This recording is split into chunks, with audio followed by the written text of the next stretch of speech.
በዓለም ላይ ብዙ አይነት እምነቶች እንዳለ ይታወቃል። አሁን የማሳያችሁን ግን ከዚህ በፊት አይታችሁ እንደማታውቁ እርግጠኛ ሆኜ እናገራለሁ።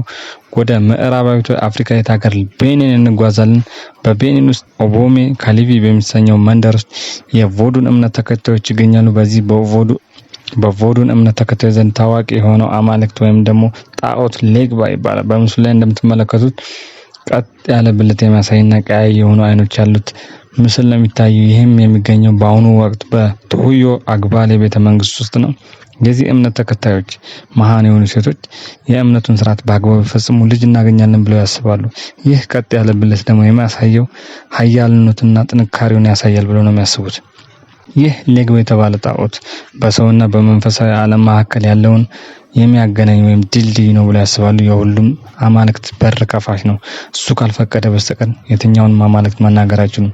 ስለዚህ አምልኮታዊ ስርዓቱን ሲፈጽሙ መጀመሪያ የሌግባን ስም ጠርተው ነው የሚያመሰግኑት። የሌግባ ስም ካልተጠራ ሌሎች አማልክቶችን ስለማያገናኛቸው ቅድሚያ የኢየሱስ ስም ይጠራሉ ማለት ነው። ቅድሚያ የኢየሱስ ስም ካልተጠራ አምልኮታዊ ስርዓቱ አይከናወንም። ምክንያቱም እሱ ስለሚፈቅድ ማለት ነው። እሱ ካልፈቀደ ከሌሎች ጋር መገናኘት ስለማይችሉ ማለት ነው።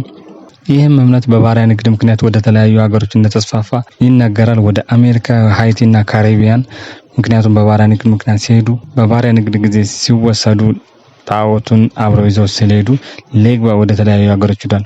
በተለያዩ ሀገሮች በሚሄድ ሰዓት የተለያየ አካባቢ ንብረት ከተለያየ አማልክት ጋር ስለተገናኘ ፓፓ ሌግባ ብለው ስሙን ቀይረውለታል ማለት ነው። ስለዚህ ፓፓ ሌግባ የጎረመሰው ወይም ደግሞ ያደገው ሌግባ ነው ማለት ነው። ሌግባ በሃዋይ ዋናው አማልክት ማለት ነው። የሱ የመጨረሻ ልጅ ነው።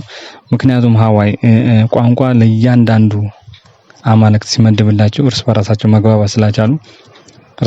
መግባባት ስላልቻሉ የመጨረሻ ልጁን ሌግባ በመላክ ሁሉንም ቋንቋ እንዲያጠናና እሱ ሁሉንም አገናኝ ወይም ደግሞ አንዱን ካንዱ የሚያገናኝ ወይም ደግሞ አስተርጓሚ ሆኖ ያገለግላል በማለት ነው። ልጁን ወደዚህ በመላክ የእንስሳትን የሰውን እንዲሁም ደግሞ የተለያዩ እጽዋትን ቋንቋ በመልመድ እሱ አገናኝ ወይም ደግሞ አስተርጓሚ በመሆን ያገለግላል።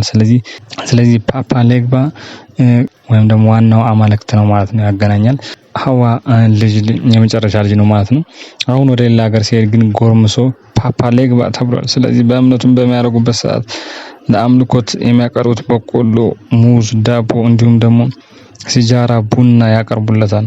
የሚወክሉትም በመደመር ምልክት፣ በኤክስ ምልክት፣ በቁልፍ፣ በውሻ እንዲሁም ደግሞ በእጅ በተሰራ ኮፍያ ምልክት ይወክሉታል። ስለዚህ ፓፓ ሌግባ የተባለበት ዋነኛ ምክንያት ደግሞ የገነትን ቁልፍ ይዟል ከብሎት ከሚታሰበው ከቅዱስ ላዛረስ ጋር በመዋሃዱ ፓፓ ሌግባ ሊባል ችሏል ማለት ነው። ቻናሌን ሰብስክራይብ ማድረጋችሁ እንዳረሱ። ባባይ ቻው።